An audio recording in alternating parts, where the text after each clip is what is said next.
نحمده ونصلي ونسلم على رسوله الكريم اما بعد فاعوذ باللہ من الشیطان الرجیم بسم اللہ الرحمن الرحیم. ہر طرح جی واکھاڻ ان رحمان رحیم رب جل جلالہ जे लाइ जेको इबादत जो अकेलो हक़दार आहे. छो त उन्हीअ त काइनात बणाई आहे, उहो त ख़ालिक़ आहे ऐं काइनात रुगो बणाई नथी, उहो ई त मालिक आहे. मालिक अहिड़ो जो मुतलक़ मालिक आहे, हर तरह सां रिस्क बि उहो थो अता करे, इज़त बि उहो थो ॾे, हर तरह जूं नेमतूं अता थो करे. उहो ई इबादत जो अकेलो हक़दार आहे. ऐं लखें करोड़ें दुरूद सलाम अल्लाह तबारक व तआला जे आख़िरी नबी ऐं समूरनि नबियनि ऐं रसूलनि जे सरदार हज़रत मुहम्मद सल्लल्लाहु अलैहि व आलिहि वसल्लम जन जी ज़ात अक़दस ते ऐं संदन आल ऐं असहाब सगोरनि ते. सिंध टीवी जे प्रोग्राम रोशनी जी वाट जे तमामु नाज़रीन सामईन जी ख़िदमत में अस्सलामु अलैकुम वरहमतुल्लाहि तआला व बरकातुहू. आऊं आहियां जो मेज़बान अबुल हसन अब्दुल ख़ालिक़ क़ादरी. ऐं अॼु सुबुह जी सदा रब काइनात जल जलालो जी बारगाह में त हे करीम रब, तूं वॾो करीम आहे. असांखे हिकिड़ो कंडो बि लॻंदो आहे त माउ खां बर्दाश्त न आहे थींदो. तूं त माउ छा पूरी काइनात में सभ खां वधीक मुहबत करण वारी ज़ात आहीं. मुंहिंजा अल्लाह, तोखे तुंहिंजी उन इहो मुहबत जो वासितो दुनिया में जिते बि मुसलमान जेके बीमार आहिनि, के त बेड ते आहिनि, के अस्पतालुनि में आहिनि, के घरनि में तड़पी रहिया आहिनि, उन सभिनी खे शिफ़ाए कामिला अता फरमा. जेतिरी तो ज़िंदगी अता फरमाई आहे, उन ज़िंदगी खे सुख चैन अहिड़ो अता फरमा जो ॾुख ॾोलावा तकलीफ़ूं तूं ई त आहीं, तुंहिंजे ई त हथ में आहे. तोखां ई त सदा कंदा आहियूं, तुंहिंजी बारगाह में त अर्ज़ु कंदा आहियूं. जे असां अर्ज़ु करियूं तूं अता करीं त वाह वाह थी वञे. मुंहिंजा करीम रब सभिनी बीमारनि खे शिफ़ाए कामिला अता फरमा ऐं जेके तंदुरुस्त आहिनि उनखे बीमारियुनि खां पंहिंजी पनाह अता फरमा. आमीन बिजाहि नबील अमीन सल्लल्लाहु अलैहि व आलिहि वसल्लम. नाज़रीन, अल्लाह तबारक व तआला नबूवत जो सिलसिलो हज़रत मुहम्मद सल्लल्लाहु अलैहि व आलिहि वसल्लम जन जी ज़ात अक़दस ते ख़त्म फरमायो, यानी मोहर लॻी वई. ख़ातमियत मुहम्मदी आला साहिबा सलातो सलाम ते नबूवत जो सिलसिलो ख़त्म. हाणे को बि ॿियो नबी पैदा न थियो आहे, न थींदो क़यामत ताईं. हज़रत ईसा अलैहिस्सलाम ईंदा त अॻु जा पैदा थियल आहिनि, बाद में को नबी पैदा न थींदो. हाणे अल्लाह तबारक तआला जेको फरमाए न क़ुरान में, कुंतुम ख़ैर उम्मतिन उख़रिजत लिन्नासी तामुरून बिल मारूफ़ व तनहौना अनिल मुनकर व तुमिनून बिल्लाह. छा फरमाई त तव्हां बहितरीन उम्मत आहियो जेके बि इंसाननि मंझां ज़ाहिर थियूं. छो त इहो जेको मनसब आहे न, नेकीअ जो हुकुम करणु, बुराई खां मना करणु, इहो नबियनि जो मनसब हुयो. अॻे आम इंसान नबियनि जो कमु हूंदो. हाणे अल्लाह पाक फरमायो त इहो मनसब मां तव्हांजे हवाले कयो आहे त तव्हां नेकीअ जो हुकुम ॾियो, बुराई खां मना करियो ऐं अल्लाह ते ईमान रखो था.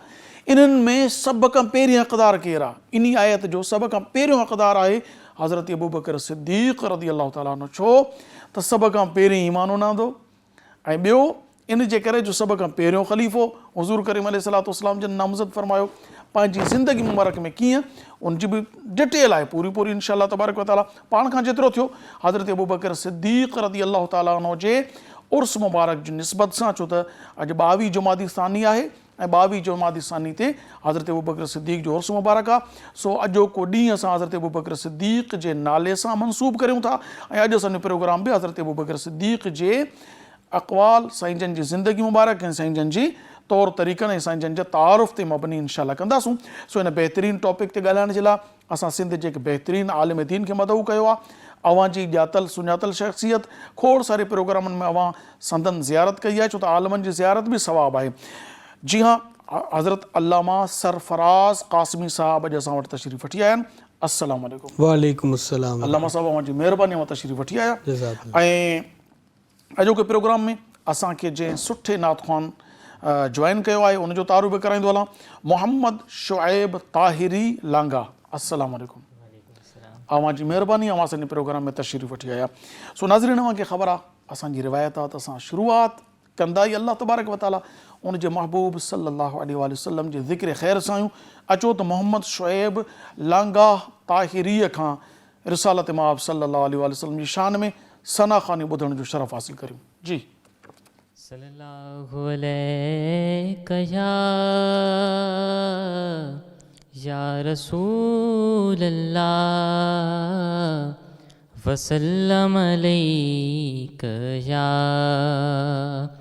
حبیب اللہ महबूब मुंहिंजा जॾहिं अङण ईंदा महबूब मुंहिंजा जॾहिं अङण ईंदा सभई दर्द दिलि जा सभई दर्द दिलि जा लही से तवींदा ओ लही से तवींदा महबूब मुंहिंजा जॾहिं अङण ईंदा तके तन जूं राहूं अखड़ियूं थियूं रोवन पल पल पिरन लए तड़पे थो तन मन तके तन जूं राहूं अखड़ियूं थियूं रोवन पल पल पिरन लए तड़पे थो तन मन दिल बर दिलासा दिल बर दिलासा दुखी दिल खे ॾींदा ओ दुखी दिल खे ॾींदा महबूब मुंहिंजा जॾहिं अङण ईंदा महबूब मुंहिंजा जॾहिं अङण ईंदा सभई दर्द दिलि जा सभई दर्द दिलि जा लही से तवींदा ओ लही से तवींदा महबूब मुंहिंजा जॾहिं अङण ईंदा अवां छा था ॼाणो फ़क़ियूं फ़र्क़ु ॾींदियूं हकीमनि जूं हरगिज़ दवाऊं न थींदियूं अवां छा था ॼाणो फ़क़ियूं फ़र्क़ु ॾींदियूं हकीमनि जूं हरगिज़ दवाऊं न थींदियूं दीदार साईं सां दीदार साईं सां दफ़े दर्द थींदा ओ दफ़े दर्द थींदा महबूब मुंहिंजा जॾहिं अङण ईंदा महबूब मुंहिंजा जॾहिं अङण ईंदा सभई दर्द दिलि जा सभई दर्द दिलि जा लही से तवींदा ओ लही से तवींदा महबूब मुंहिंजा जॾहिं अङण ईंदा सतार समायल साईं साह में आ हिन दिलि जी धड़कन ऐं चाह में आ सतार समायल साईं साह में आ हिन दिलि जी धड़कन ऐं चाह में आ पक आ हाफ़िज़ पाण पक आ हाफ़िज़ पाण अची नाल नियंदा ओ अची नाल नियंदा महबूब मुंहिंजा जॾहिं अङण ईंदा महबूब मुंहिंजा जॾहिं अङण ईंदा सभई दर्द दिलि जा सभई दर्द दिलि जा लही से तवींदा ओ लही से तवींदा महबूब मुंहिंजा जॾहिं अङण ईंदा माशाअल्लाह माशाअल्लाह महबूब मुंहिंजा जॾहिं अङण ईंदा सभई दर्द लही दिलि तां वेंदा इंशाअल्लाह तमामु ज़बरदस्त अंदाज़ में मोहम्मद शुएब ताहिरी लांगा साहब अल्लाह पाक अवां जी आवाज़ में अञा वधीक बरकतूं अता फ़रमाए सो नाज़रीन अॼोके टॉपिक ते गुफ़्तगू शुरू करियूं अचो त अल्लामा साहब जी तरफ़ रुजू करियूं था अल्लामा साहब हज़रत अबू बकर सिद्दीक़ रज़ी अल्लाह ताला अन्हु जो यौम उर्स मुबारक आहे 22 जुमादी सानी सो सभ खां पहिरीं त हज़रत अबू बकर सिद्दीक़ जो तारुफ़ पेश करियो बिस्मिल्लाहिर्रहमानिर्रहीम अल्लाहुम्मा सल्लि अला सय्यिदिना मौलाना मुहम्मदिन व आलिहि व सहबिहि व बारिक वसल्लम हज़रत सैयदना सिद्दीक़ अकबर रज़ी अल्लाह ताला अन्हु उहे सहाबी आहिनि जेके अव्वलीन मुस्लिमीन मां आहिनि यानी मुसलमाननि में सभ खां पहिरियों जेके ईमान खणी आया मर्दनि में उहे हज़रत सैयदना अबू बकर सिद्दीक़ रज़ी अल्लाह ताला अन्हु आहिनि ऐं हे उहे जलीलुल क़दर सहाबी आहिनि जन हुज़ूर नबी करीम सल्लल्लाहु अलैहि वसल्लम सां गॾु ग़ज़वात में शिरकत फ़रमाई यानी पाण करीमन सल्लल्लाहु अलैहि वसल्लम सां गॾु जंगियुनि में शिरकत फ़रमाई उहे सहाबी आहिनि त जंहिंजो ज़िक्र अल्लाह रब्बुल आलमीन क़ुरान मजीद फ़ुरक़ान हमीद में नाज़िल फ़रमायो आहे उहे सहाबी आहिनि जेके तमामु उम्मत जा इमाम आहिनि उहे सहाबी आहिनि जेके सॼी उम्मत मां अफ़ज़ल आहिनि नबियनि खां बाद, सुभान अल्लाह। यानी अफ़ज़लुल बशर बादल अंबिया बित्तहक़ीक़ अबू बकर सिद्दीक़ रदी अल्लाह ताला अन्हु। हज़रत अबू बकर सिद्दीक़ रदी अल्लाह ताला अन्हु नबी सॻोरनि खां बाद जेके अफ़ज़ल आहिनि उहे सैयदना सिद्दीक़ अकबर रदी अल्लाह ताला अन्हु आहिनि। ऐं इहो उहो अक़ीदो आहे जेको जुमिला सहाबिन जो अक़ीदो आहे। सॼी उम्मत जो इहो ई अक़ीदो आहे त सैयदना सिद्दीक़ अकबर रदी अल्लाह ताला अन्हु उम्मत में नबियनि खां बाद अफ़ज़ल आहिनि। अॼु उन्हनि जो उर्स मुबारक आहे 22 जमादी उस्सानी। हज़रत अबू बकर सिद्दीक़ रदी अल्लाह ताला अन्हु सां इहो ॾींहुं जेको आहे उहो मनसूब आहे। हज़रत अबू बकर सिद्दीक़ जो तव्हां हींअर इरशाद फरमायो त क़ुरान में बि ज़िक्र आहे। बिल्कुलु। आयत मुबारक कहिड़ी आयत मुबारक में साईं जो ज़िक्र आहे? क़ुरान मजीद फ़ुरक़ान हमीद जी सूरत आहे सूरत तौबा में अल्लाह रब्बुल आलमीन इरशाद फरमाए इल्ला तंसुरूहु फ़क़द नसरहुल्लाहु इज़ अख़रजहुल्लज़ीन कफ़रू सानिय इस्नैनि इज़ हुमा फ़िल ग़ार इज़ यक़ूलु लिसाहिबिही ला तहज़न इन्नल्लाह माना। सुभान अल्लाह। इन आयत जो मफ़हूम इहो आहे त जॾहिं पाण करीम सल्लल्लाहु अलैहि वसल्लम मके खां मदीने जी तरफ़ हिजरत पिया फ़रमाइनि त हिकिड़ी ग़ार सौर में हज़रत अबू बकर सिद्दीक़ रदी अल्लाह ताला अन्हु सां गॾु उते आराम फ़रमाइनि। पाण करीम उते आराम ई हुया 3 ॾींहं। जॾहिं इन ग़ार में पाण करीमनि जी हिकिड़ी ज़ात हुई, ॿियो हज़रत सैयदना सिद्दीक़ अकबर रदी अल्लाह ताला अन्हु जी ज़ात हुई। 2 जानियूं हुयूं, 2 जानियूं, 2 नफ़्स हुया। हज़रत सैयदना अबू बकर सिद्दीक़ रदी अल्लाह ताला अन्हु बि अंदरि ग़ार में आहिनि, महबूब बि अंदरि ग़ार में आहिनि। ॿिया जेके उते वाक़ियात थिया त उहे त ॿुधी करे अञा ईमान ताज़ा थींदो आहे। पर हे वक़्त जी नज़ाकत रखी करे मां तव्हांखे ॿुधायां त हिन क़ुरान में छा आहे। जॾहिं कुफ़ार पाण करीम सल्लल्लाहु अलैहि वसल्लम खे ईज़ा ॾींदा हुआ त अल्लाह जे हुकुम सां पाण करीम सल्लल्लाहु अलैहि वसल्लम हज़रत अबू बकर सिद्दीक़ खे वठी करे मके मां हिजरत फ़रमाइनि मदीने जी तरफ़। तव्हां ॾिसो त जॾहिं को शख़्स को सफ़र ते वेंदो आहे, हे त ख़ासि हिजरत जो सफ़र हुयो, त ओॾी महिल पाण सां गॾु अहिड़ो साथी रखंदो आहे जंहिं ते ही सभ खां वधीक भरोसो कंदो आहे, जेको हिन खे पाण महबूब हूंदो आहे। त मालूम थियो त हज़रत अबू बकर सिद्दीक़ रदी अल्लाह ताला अन्हु खे हुज़ूर नबी करीम सल्लल्लाहु अलैहि वसल्लम पाण सां गॾु वठी विया। जॾहिं पाण ग़ार में हुया, कुफ़ार आया ग़ार जी तरफ़, त उते आवाज़ ॿुधो हुननि हज़रत अबू बकर सिद्दीक़ कुफ़ारनि जो, त उते पाण खे थोरो ड्रिज थियो, हिकिड़ो दिलि में हूंदो आहे, ख़ौफ़ थियो। त पाण फ़रमाइनि छा थियो? अर्ज़ु कई या रसूल अल्लाह, अगरि मुंहिंजी जान खे ख़तरो थियो, अगरि मां ही जान छॾे वियमि त उम्मत जो एतिरो वॾो नुक़सानु न थींदो। अगरि पाण करीम सल्लल्लाहु अलैहि वसल्लम ही जान छॾे विया त उम्मत जो ॾाढो वॾो नुक़सानु थींदो। पोइ उते अल्लाह रब्बुल आलमीन वही नाज़िल फ़रमाई त पाण करीमन हज़रत अबू बकर सिद्दीक़ खे दिलासो ॾींदे फरमायो ला तहज़न इन्नल्लाह माना। माना हिकिड़े साहिब इज़ यक़ूल लिसाहिबिही ला तहज़न इन्नल्लाह माना, यानी हुज़ूर नबी करीम सल्लल्लाहु अलैहि वसल्लम पंहिंजे साहिब हज़रत अबू बकर सिद्दीक़ रदी अल्लाह ताला अन्हु खे तस्कीन ॾिनी, उते दिलासो ॾेई करे फरमाइनि ला तहज़न इन्नल्लाह माना, अबू बकर ख़ौफ़ न कर, ड्रिज न, अल्लाह रब्बुल आलमीन असां सां गॾु आहे। यानी कि ईअं चइजे अल्लामा साहब त जेका गुफ्तगू अल्लाह जे महबूब सल्लल्लाहु अलैहि वसल्लम हज़रत अबू बकर सिद्दीक़ सां फरमाई आहे, अल्लाह खे उहा गुफ्तगू एॾी पसंदि आई आहे जो क़यामत ताईं क़ुरान जो हिसो बणाए छॾियो। क़ुरान जो हिसो बणाए छॾियो। जेको ईमान वारो हूंदो, मोमिन हूंदो, जॾहिं बि क़ुरान पढ़ंदो ऐं इहा आयत पढ़ंदो त हुनजे क़ल्ब में हज़रत अबू बकर सिद्दीक़ रदी अल्लाह ताला अन्हु जी मोहबत उजागर थींदी। इन केॾा त प्यारा लफ़्ज़ आहिनि, यानी साहिब फरमायो आहे क़ुरान। हिते नालो न खयो अथनि, बल्कि साहिब हिकिड़ो लक़ब ॾिनो अथनि।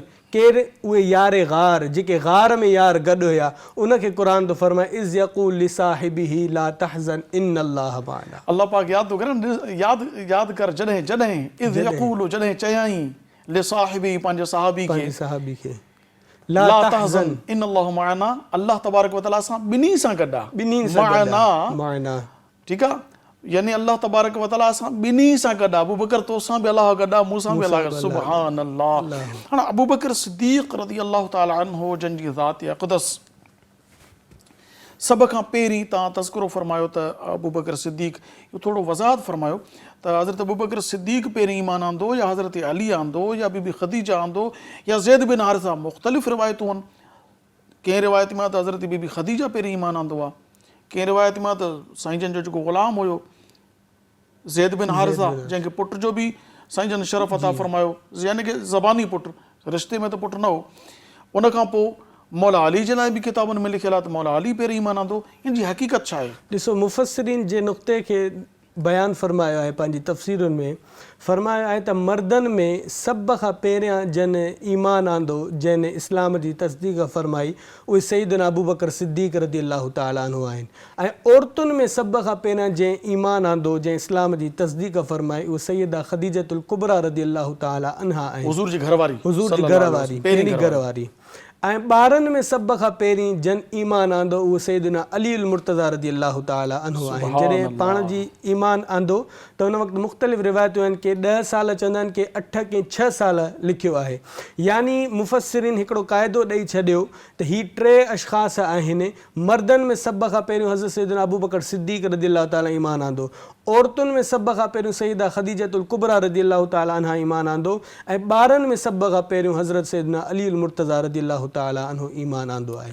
ऐं ग़ुलामनि में हज़रत ज़ैद बिन हारिसा रज़ी अल्लाह ताला दौर ग़ुलामनि जो हाणे त बिल्कुलु हूअं त पूरी काइनात मदीने रसां जी ग़ुलाम, पर उन महल जेकी ग़ुलामी वारो दौर हुयो त पोइ महबूबन करीम अलैहिस्सलाम जी तस्दीक़ जेका कई, तस्दीक़ करण में मुराद सचो करार ॾियणु, बेशक तव्हीं जेका दावत ॾियो था ला इलाहा इल्लल्लाह मुहम्मदुर रसूलुल्लाह, अल्लाह खां सवाइ कोई इबादत जो लाइक़ु न आहे, ऐं हज़रत मुहम्मद सल्लल्लाहु अलैहि वसल्लम अल्लाह जा रसूल आहिनि। अल्लामा साहब इन टॉपिक ते गुफ़्तगू जारी रखूं था पिया। नाज़रीन वक़्तु थियो आहे कमर्शियल ब्रेक जो, नंढड़ी साई आहे, असां इजो था वापसि वरूं, मां ॾिसंदा रहो सिंध TV प्रोग्राम आहे रोशनी जी वाट।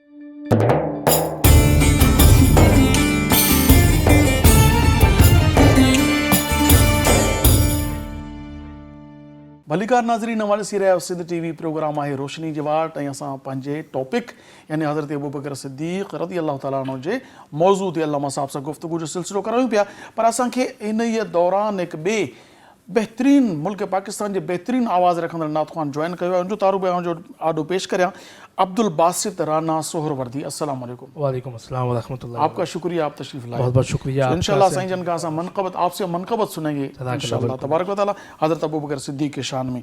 नाज़रीन अचो त असां पंहिंजे अल्लामा साहब सां टॉपिक ते गुफ़्तगू करियूं। अल्लामा साहब, हज़रत अबू बकर सिद्दीक़ रज़ी अल्लाह ताला अन्हु जन खे नबी करीम अलैहिस्सलाम पंहिंजी ज़िंदगी में मुसलमाननि जी इमामत अता फ़रमाई, इहो वाक़ियो कीअं आहे भला? बिल्कुलु, हज़रत सैयदना अबू बकर सिद्दीक़ रज़ी अल्लाह ताला अन्हु उहे सहाबी आहिनि जिन खे पाण करीमन सल्लल्लाहु अलैहि वसल्लम पंहिंजी ज़िंदगी में इमामत जे लाइ मुसल्ले ते बीहारो हो। हज़रत सैयदना मौला अली मुश्किल कुशा रज़ी अल्लाह ताला अन्हु खे हुकुम फ़रमाइनि। सईदा आयशा सिद्दीक़ा रज़ी अल्लाह ताला अन्हा खां इहा रिवायत आहे, पाण फ़रमाइनि थियूं त जॾहिं हुज़ूर नबी करीम सल्लल्लाहु अलैहि वसल्लम ज़ाहिरी मर्ज़ जी हालत में हुया, थोरी तबियत नासाज़ हुई त पाण निमाज़ न पढ़ाए पिया सघनि। मौला अली मुश्किल कुशा रज़ी अल्लाह ताला अन्हु खे हुकुम फ़रमाइनि त वञी हज़रत अबू बकर सिद्दीक़ खे हुकुम ॾियो त हू मुसलमाननि जी इमामत फ़रमाइनि। सुभान अल्लाह। इहा मौला अली पाक उते मौजूदु हुया। पोइ बि हुज़ूर नबी करीम सल्लल्लाहु अलैहि वसल्लम संदन खे हुकुम ॾिनो त अवां हज़रत अबू बकर सिद्दीक़ रज़ी अल्लाह ताला अन्हु खे चओ त हू मुसलमाननि जी इमामत फ़रमाइनि, यानी मुसल्ले ते अची करे नमाज़ पढ़ाइनि।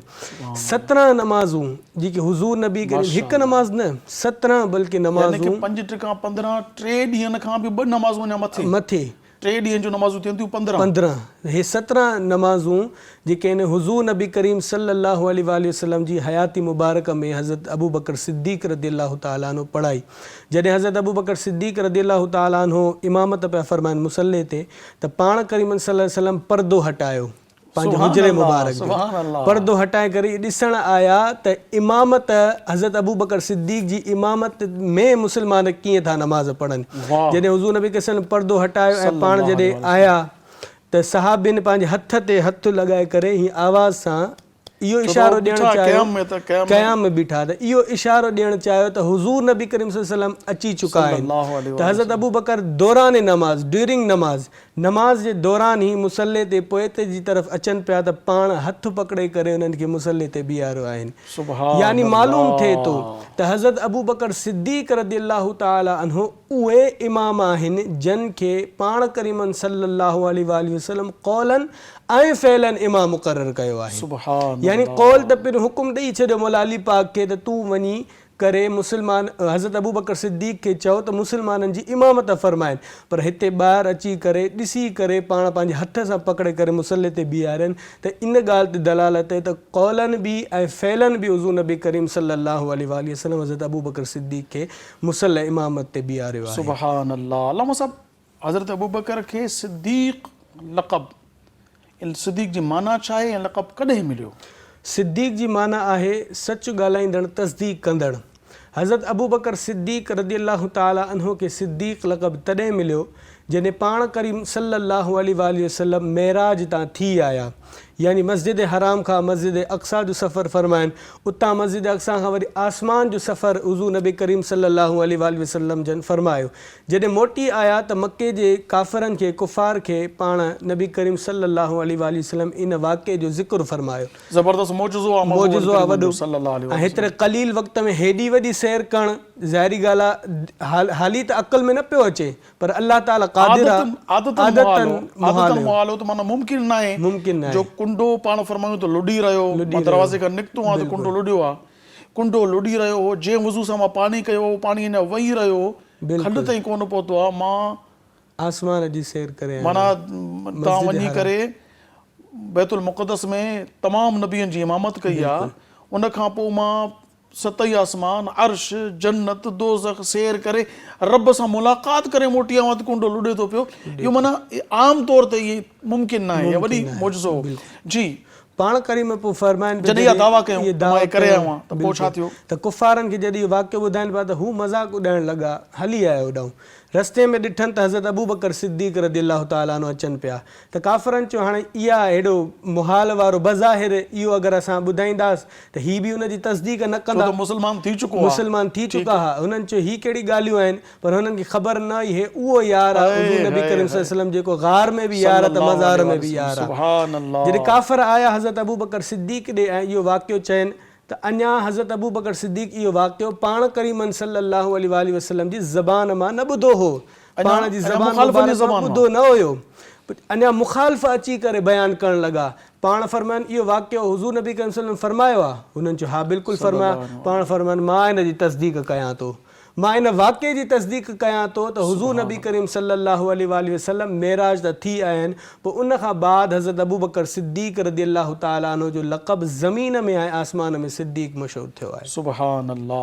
इन अल्लाह तबारक व तआला वही फरमाई ते महबूब हिन तोखे सचो करार ॾिनो आहे, मां इनखे सिद्दीक़ करार थो ॾेई छॾियां। सुभान अल्लाह। अच्छा, हिते इहो सिद्दीक़, इन खां पोइ अतीक़ जो लक़ब। हिकु दफ़ो हुज़ूर नबी करीम सल्लल्लाहु अलैहि वसल्लम सहाबा जे दरमियान मौजूदु हुया, त पाण फ़रमायूं त हाणे जेको शख़्स ईंदो उहो जहन्नम जी बाहि खां आज़ादु आहे। त ॾिठो सहाबा कराम त हज़रत अबू बकर सिद्दीक़ रज़ी अल्लाह ताला अन्हु आया। पाण फ़रमायूं अबू बकर अंत अतीक़ुम मिनन नार, यानी तूं जहन्नम जी बाहि खां आज़ादु आहे। पाण फ़रमायूं त मां सहाबिन खे चयो हो त हाणे जेको शख़्स ईंदो दाख़िल थींदो उहो जहन्नम जी बाहि खां आज़ादु आहे।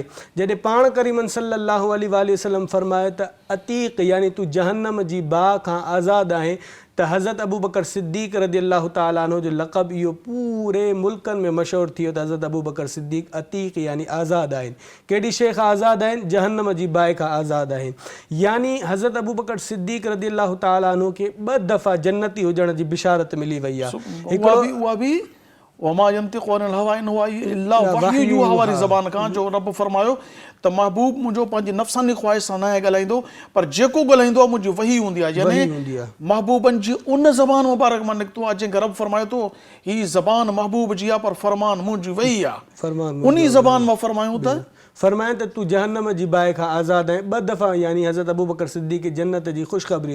हूअं त सभु सहाबी जन्नती आहिनि, हुज़ूर नबी करीम सल्लल्लाहु अलैहि वसल्लम जे तमामु सहाबा कराम अलैहिम रिदवान जन्नती आहिनि, पर हीअ हज़रत अबू बकर जी शान आहे त अशरा मुबशरा में बि यानी 10 उहे ख़ुशि नसीब सहाबी जिन खे दुनिया में ई जन्नत जी बिशारत मिली उन मां बि आहिनि, पर हीअ लक़ब हज़रत अबू बकर सिद्दीक़ रज़ी अल्लाह ताला अन्हु खे बि मिलियो त तूं जहन्नम जी बाहि मां आज़ादु आहीं। सुभान अल्लाह। यानी कि 2 दफ़ा बिशारत हज़रत अबू बकर सिद्दीक़ खे। अल्लामा साहब, हज़रत अली करमल्लाहु वजहुल करीम जन जी ज़बान मुबारक मां हज़रत अबू बकर सिद्दीक़ जे लाइ छा शान बयानु थियल आहे? पाण हज़रत अली मुर्तज़ा रज़ी अल्लाह ताला अन्हु था फ़रमाइनि त हिन उम्मत में जेको सभ खां वधीक बहादुर शख़्स आहे उहो हज़रत अबू बकर सिद्दीक़ रज़ियल्लाहु ताला अन्हु आहे। सुभान अल्लाह। मौला अली जो कौल मौला अली पाण था फरमाइनि, इहे रिवायतुनि में मौजूदु आहे, किताबनि में मौजूदु आहे त हज़रत अली मुर्तज़ा पाण फरमायो त हिन उम्मत में सभ खां वधीक जेके बहादुर शख़्स आहे उहो हज़रत अबू बकर सिद्दीक़ रज़ियल्लाहु ताला अन्हु जी ज़ात आहे। त माण्हुनि पुछियो साईं उहो कीअं? असां त ॿुधो आहे शेर ख़ुदा तव्हां आहियो, बहादुर आहियो, ख़ैबर जो जेको क़िलो आहे उहो अवां फ़तह फरमायो। पाण फरमायो त जॾहिं जंग हुई, जंग बदर हुई, त सभु सहाबी हुज़ूर नबी करीम सल्लल्लाहु अलैहि वसल्लम जे पहिरें ॾियण जे लाइ बीठा हुआ, यानी दुश्मन जो जेको टारगेट आहे उहो हुज़ूर नबी करीम सल्लल्लाहु अलैहि वसल्लम खे नुक़सानु पहुचाइण। पर फरमाइनि था त जॾहिं जंग बदर हुई, हज़रत अबू बकर सिद्दीक़ रज़ियल्लाहु ताला अन्हु कॾहिं हुज़ूर जे अॻियां था अचनि, कॾहिं पोयां था अचनि, कॾहिं हिन तरफ़ था अचनि, कॾहिं हिन तरफ़ था अचनि, इन जे लाइ त अगरि पहिरियों दुश्मन वार करे त उहो मुंहिंजे सीने ते अचे। इहो ई जॾहिं हुज़ूर नबी करीम सल्लल्लाहु अलैहि वसल्लम सां जॾहिं हिजरत करे गारे सौर में वञनि पिया त इहो वाक़ियो आहे त हज़रत अबू बकर कॾहिं अॻियां पिया अचनि, कॾहिं पोयां, कॾहिं हिन तरफ़ उल्टी तरफ़ पिया अचनि त कॾहिं सिधी तरफ़ पिया अचनि। पाण फरमाए अबू बकर भला घुमे थो, कॾहिं मुंहिंजे आॾो थो अचे, कॾहिं मुंहिंजी हिन सिधी तरफ़ थो अचे, कॾहिं खॿी तरफ़ थो अचे, कॾहिं पोइ ते थो अचे, माजरो छा आहे? त हज़रत अबू बकर सिद्दीक़ रज़ियल्लाहु ताला अन्हु ते अर्ज़ु कयो, या रसूल अल्लाह, असां वञूं था हिजरत करे, मां इन जे लाइ तव्हांजे अॻिते कॾहिं पोइ ते, कॾहिं सिधे, कॾहिं खाॿे पासे थो अचां, त अगरि दुश्मन को वार करे त सभ खां पहिरियों मूंखे लॻे। यानी उहे बहादुर शख़्सियत आहिनि जो हुज़ूर नबी करीम सल्लल्लाहु अलैहि वसल्लम जी पहिरेदारी करण जे लाइ सभ खां पहिरियां पंहिंजो जिस्म था पेश कनि त अगरि को दुश्मन सिधे पासे ॾांहुं अॻियां पोइ ॾांहुं काॾां बि वार करे त सभ खां पहिरियों मुंहिंजे सीने ते अची लॻे। त मौला अली मुश्किल कुशा रज़ियल्लाहु ताला अन्हु फरमाए त हिन उम्मत में सभ खां वधीक बहादुर जेके आहिनि उहे हज़रत अबू बकर सिद्दीक़ रज़ियल्लाहु ताला अन्हु आहिनि। उनखां अलावा मौला अली जो कसम, मौला अली पाण फरमाईंदा हुआ, मौला अली मुश्किल कुशा फरमाईंदा हुआ त मूंखे कसम आहे उन रब जी जे आसमान तां अबू बकर सिद्दीक़ रज़ियल्लाहु ताला अन्हु खे सिद्दीक़ लक़ब चई करे मोकिलियो आहे, यानी सिद्दीक़ लक़ब मोकिलियो आहे। ॾिसो हज़रत मौला अली मुश्किल कुशा कसम डायरेक्ट रब जो बि खणी सघनि पिया, पर माण्हुनि खे इहो ॿुधाइणो हुयो त हज़रत अबू बकर सिद्दीक़ जी उहा शान आहे त कसम खणी करे ॿुधाईंदा हुआ, मूंखे कसम आहे उन रब जी जे आसमान त हज़रत अबू बकर सिद्दीक़ लाइ सिद्दीक़ लक़ब करे मोकिलियो आहे। इहो प्यार, इहो मोहबत मौला अली मुश्किल कुशा जी बि हज़रत सैयदना अबू बकर सिद्दीक़ रज़ियल्लाहु ताला अन्हु जी पाण में आहे। अच्छा अल्लामा साहब, हुज़ूर करीम सल्लल्लाहु अलैहि वसल्लम जन जॾहिं इहो इरशाद फरमायो त हर को पंहिंजी क़ब्रुनि मां उथंदो, त मां कीअं उथंदुसि, इहो छा मंज़र हुयो, थोरो इन जी वज़ाहत। अल्लाह अकबर, एॾो त बहितरीनु मंज़र आहे। हिकु दफ़ो हुज़ूर नबी करीम सल्लल्लाहु अलैहि वसल्लम जे सिधे हथ में मस्जिद में दाख़िल थिया, साॼे हथ में हज़रत अबू बकर सिद्दीक़ जो हथु आहे, खाॿे हथ में हज़रत उमर फारूक रज़ियल्लाहु ताला अन्हु जो हथु आहे। मस्जिद में दाख़िल थिया आहिनि, सहाबी सभु ॾिसनि था इहो माजरो। पाण फरमायूं त क़यामत जो ॾींहुं थींदो, हर को शख़्स पंहिंजी क़ब्रुनि मां उथंदो, पर असां जॾहिं क़ब्रुनि मां उथंदासीं त हिन हालत में उथंदासीं। कीअं? यानी हुज़ूर नबी करीम सल्लल्लाहु अलैहि वसल्लम जॾहिं पंहिंजी क़ब्र अनवर मां ॿाहिरि तशरीफ़ फरमा थींदा त हिकु हथ में हज़रत अबू बकर सिद्दीक़ रज़ियल्लाहु ताला अन्हु जो हथु हूंदो, ॿिए हथ में हथु हूंदो त हज़रत उमर फारूक रज़ियल्लाहु ताला अन्हु जो हथु हूंदो। यानी इहा मोहबत हुज़ूर नबी करीम सल्लल्लाहु अलैहि वसल्लम जी पंहिंजे सहाबिन सां आहे, पंहिंजे यारनि सां आहे, त हिते क़ब्र में बि गॾु आहिनि। ऐं ॾींहुं क़यामत जे जॾहिं हुज़ूर नबी करीम सल्लल्लाहु अलैहि वसल्लम ईंदा त ॿिन्हिनि यारनि जो हथु पंहिंजे हथ में खणी करे ईंदा। हज़रत अबू बकर सिद्दीक़ रज़ियल्लाहु ताला अन्हु जे बारे में आयो, जॾहिं पाण जो विसाल थियो, पाण वसियत फरमाइनि, फरमाए त मुंहिंजो जनाज़ो खणी हुज़ूर नबी करीम सल्लल्लाहु अलैहि वसल्लम जे हुजरे जे ॿाहिरि रखी छॾी, जिते हाणे आरामी आहिनि, जिते इहे सुनहरी जालियूं आहिनि। फरमाए त हिते मुंहिंजो जनाज़ो रखी छॾिजो, हुकुम थिए त मूंखे अंदरि दफ़नाए छॾिजो। जॾहिं पाण करीमनि जो विसाल थियो 22 जमादी सानी ते, त वसियत मुताबिक़ जनाज़ो खणी ॿाहिरि रखियनि, अंदरों आवाज़ु आयो त हबीब खे हबीब सां मिलाए छॾियो।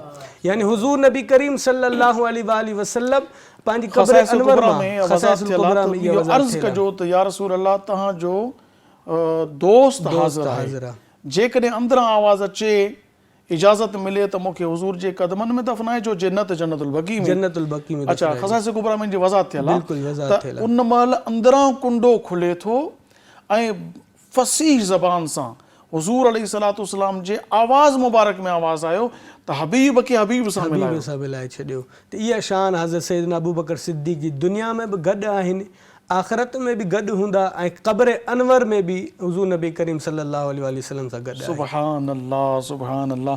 साईं हाणे क़ुरान पाक जी आयत मुबारक आहे, मिनहा ख़लक़नाकुम व फ़ीहा नुईदुकुम व मिनहा नुख़रिजुकुम तारतन उख़रा। इहा आयत मुबारक ॿुधाए थी पई त असां तव्हांखे इन मिटीअ मंझां पैदा कयोसीं बिल्कुलु, ऐं इन ई मंझि तव्हांखे वापसि मोटाईंदासीं, वरी इन ई मिटीअ मंझां तव्हांखे उथाईंदासीं। यानी कि मालूम थियो त जेको जंहिं मिटीअ मां पैदा थींदो आहे उते दफ़न थींदो आहे। बिल्कुलु ईअं इन हवाले सां जॾहिं ॾिठो वञे त हुज़ूर करीम अलैहिस्सलाम जंहिंजी तुरबत अतहर सुभान अल्लाह, जिते आहे त महबूबन करीम अलैहिस्सलाम जी मिटी मुबारक हितां खई वई, साईं जे जिस्म मुबारक। बिल्कुलु। इन ते थोरो रोशनी विझो त अबू बकर सिद्दीक़ उमर फारूक। ॾिसो इहा हदीस मौजूदु आहे त जातां इंसान जी तख़लीक़ थींदी आहे, जिते कंज़ुल माल जी हदीस मौजूदु आहे, उतां ई उनजी मिटी खणी करे उनखे उन मां ठाहींदा आहिनि। हाणे ॾिसो त हुज़ूर नबी करीम सल्लल्लाहु अलैहि वसल्लम जे लाइ जेका हुजरे जी मिटी खई वई, ॾिसो उन सां गॾोगॾु हज़रत अबू बकर सिद्दीक़ रज़ियल्लाहु ताला अन्हु जी क़ब्र जेका आहे उहा क़दमनि शरीफ़नि में आहे। यानी तव्हां ॾिसो जॾहिं तख़लीक़ पई थिए त अल्लाह रब्बुल आलमीन हुज़ूर नबी करीम सल्लल्लाहु अलैहि वसल्लम जी मिटी उतां चूंडराई आहे ऐं हज़रत अबू बकर सिद्दीक़ रज़ियल्लाहु ताला अन्हु जी मिटी उतां चूंडराई आहे। त असां छो न चऊं हज़रत अबू बकर सिद्दीक़ रज़ियल्लाहु ताला अन्हु उहे आहिनि जेके साहिब गार बि आहिनि त साहिब मज़ार बि आहिनि। सुभान अल्लाह। अल्लाह साहब तमामु ज़बरदस्त। नाज़रीन वक़्तु थियो आहे कमर्शियल ब्रेक जो, नंढड़ी साई था वठूं, उहा ॾिसंदा रहो सिंध टीवी प्रोग्राम आहे रोशनी जी वाट।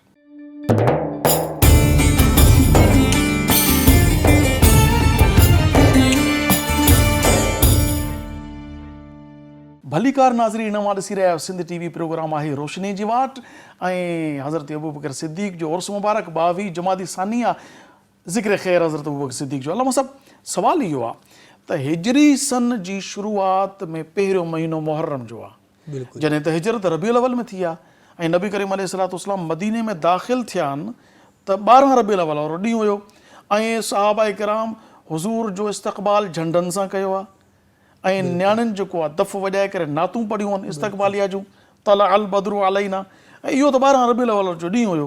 त हिजरत जेका थी आहे रबीउल अव्वल में थी आहे, महीनो हिजरी सन जो मुहर्रम छो आहे, रबीउल अव्वल खां शुरू थियणु घुरिजे आहे, इन जी छा वजह आहे? इन में वॾी इश्क वारी गुफ़्तगू आहे त पाण करीम सल्लल्लाहु अलैहि वसल्लम जॾहिं हिजरत करे विया आहिनि त उहो 12 रबीउल अव्वल ऐं महीनो रबीउल अव्वल जो आहे, पर हे इस्लामी साल जेको असां मल्हायूं था शुरूआत त उहा हिकु मुहर्रम खां आहे, यानी मुहर्रम जे महीने खां आहे। उहा इन जे लाइ आहे त जॾहिं हुज़ूर नबी करीम सल्लल्लाहु अलैहि वसल्लम हज़रत अबू बकर सिद्दीक़ खे तयारी करणु फरमायो त अबू बकर तयारु रहे जां असां हिन मके मां हिजरत कंदासीं, अलाह जे हुकुम जा मुंतज़िर आहियूं। उहो महीनो मुहर्रम जो महीनो आयो, यानी जॾहिं हज़रत अबू बकर सिद्दीक़ रज़ियल्लाहु ताला अन्हु तयारी कई आहे हिजरत जी पाण करीम सल्लल्लाहु अलैहि वसल्लम सां, त उहो महीनो मुहर्रम जो हुयो। त इहा अदा एॾी पसंदि आई आहे जो इस्लामी साल जी शुरूआत ई असां मुहर्रम मां था कयूं। यानी जंहिं ॾींहं खां हज़रत अबू बकर हिजरत जी तयारी कई आहे उहो महीनो मुहर्रम जो हुयो, त हज़रत अबू बकर हिजरत जी तयारी कई आहे त हिजरी सन बि उतां शुरू कयो वियो आहे। सुभान अल्लाह। यानी मुहर्रम यादगार आहे हज़रत अबू बकर सिद्दीक़, बिल्कुलु, छो त हिजरी सन मुहर्रम जो तालुक हज़रत अबू बकर सिद्दीक़ सां। अच्छा अल्लाह साहब, हुज़ूर करीम अलैहिस्सलाम जा ॿई सहाबी आहिनि, मौला अली जी ज़ात बि हज़रत अबू बकर सिद्दीक़ जी, इन जो पाण में ताल्लुक़ कहिड़े क़िस्म जो हुयो, मोहब्बत जो कुझु अहिड़ी ॻाल्हि कहिड़ी ॿुधायो जेका नाज़रीन जी दिलि ठरे त हज़रत अबू बकर सिद्दीक़ हज़रत उमर फारूक जी छा ॾिसी करे मुस्कुराईंदा हुआ, कीअं? हिकु दफ़ो हज़रत अबू बकर सिद्दीक़ रज़ियल्लाहु ताला अन्हु मौला अली पाक जे चेहरे खे ॾिसी करे मुस्कुराइनि पिया, माशाअल्लाह। त हज़रत मौला अली मुश्किल कुशा बि हज़रत अबू बकर सिद्दीक़ रज़ियल्लाहु ताला अन्हु जे चेहरे खे ॾिसी मुस्कुराइनि पिया, सुभान अल्लाह। त हज़रत अली मुश्किल कुशा पुछियो त अवां मुंहिंजे चेहरे खे ॾिसी करे छो था मुस्कुरायो? त पाण फरमायूं त हुज़ूर नबी करीम सल्लल्लाहु अलैहि वसल्लम फरमायो त क़यामत वारे ॾींहुं जन्नत जी जेका कुंजी हूंदी, चाबी हूंदी, उहा अलीअ जे हथ में हूंदी, जंहिंखे चाहे जन्नत में दाख़िल करे, जंहिंखे चाहे दाख़िल न करे।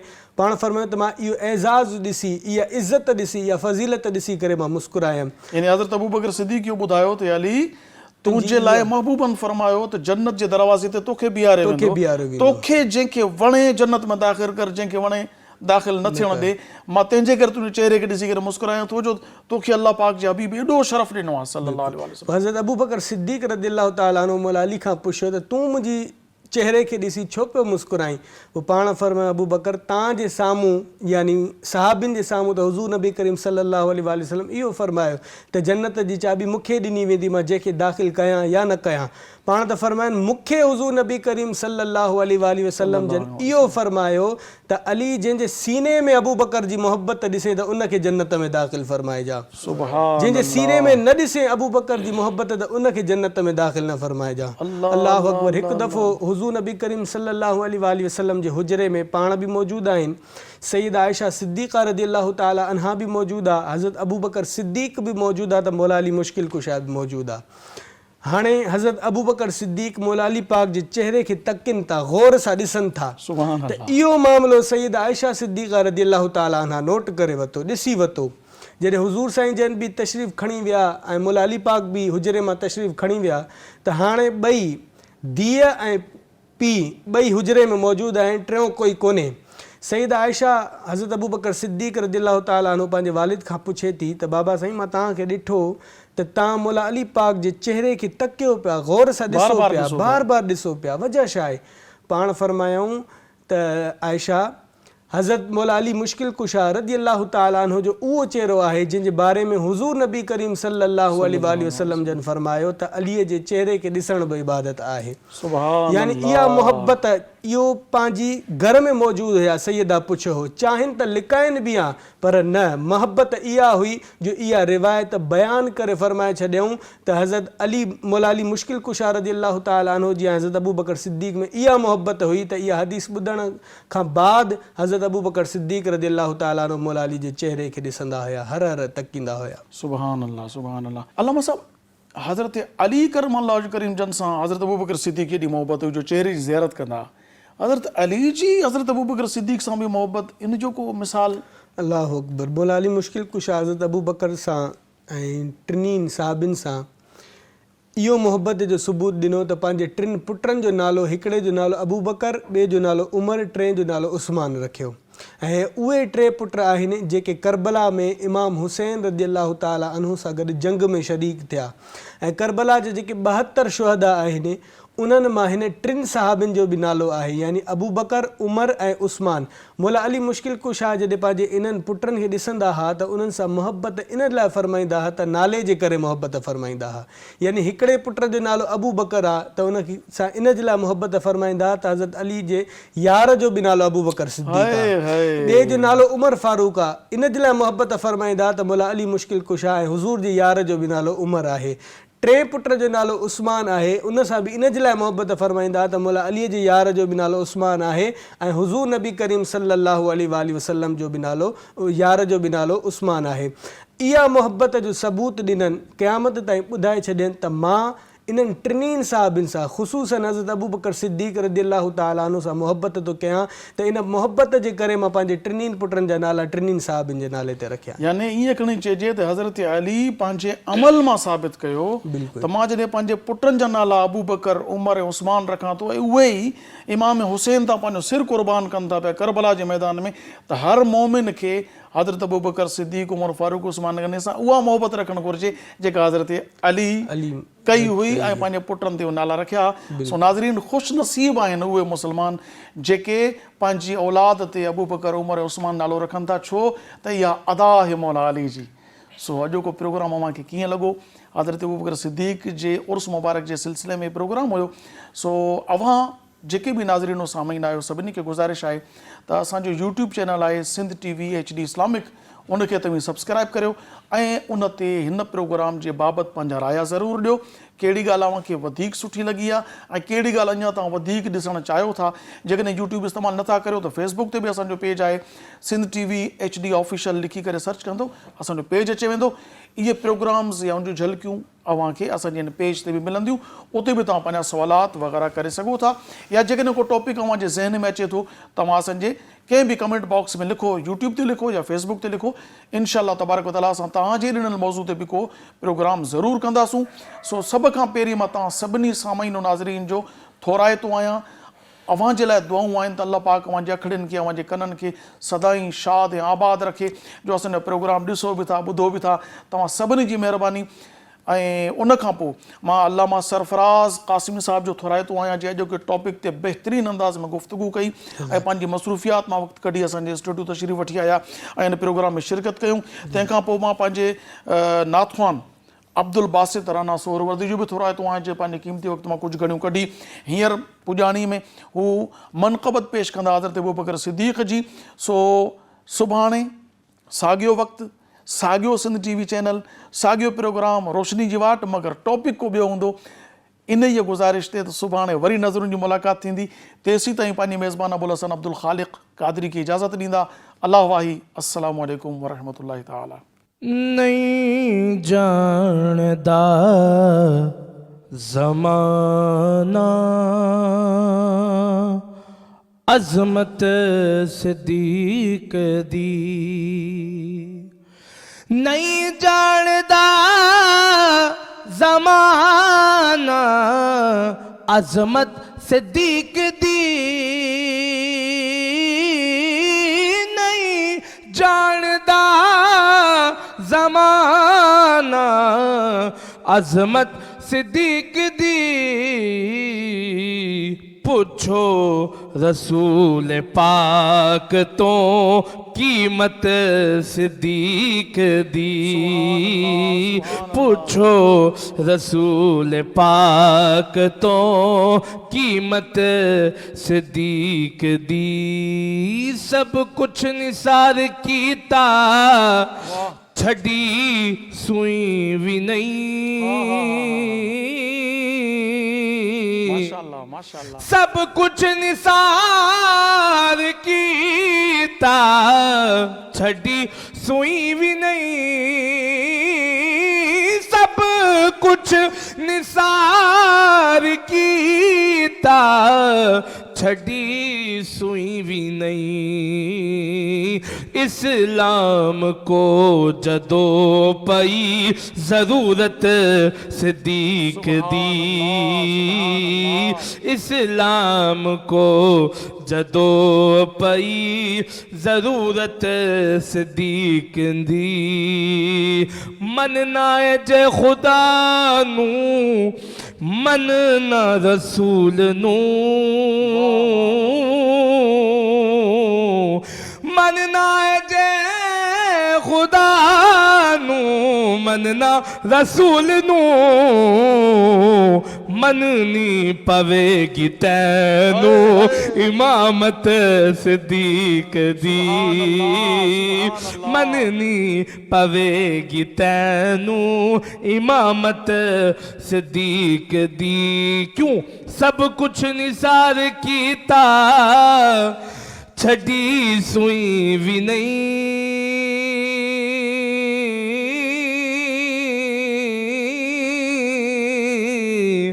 सब कुछ निसार कीता छड़ी सुई भी नहीं,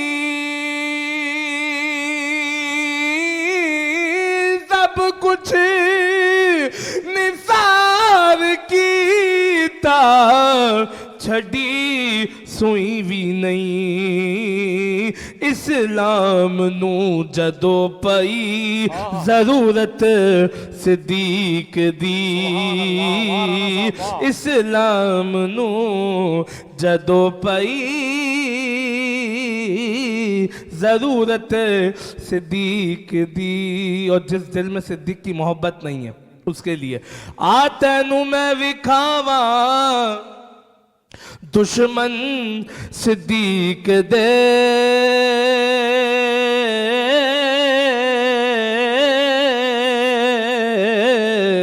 आ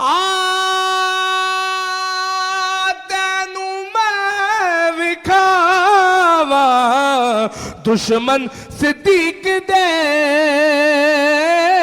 आ तैनू मैं विखावा दुश्मन सिद्दीक़ दे। चेहरे दा नूर लै गई कदूरत सिद्दीक़ दी, चेहरे दा नूर लै गई कदूरत सिद्दीक़ दी। अल्लामा साहब नहीं जानदा ہے زمانہ عظمت صدیق دی. सब्सक्राइब करियो असांजो official YouTube channel Sindh TV HD Islamic ऐं वधीक अपडेट लाइ बेल आइकन ते क्लिक करियो.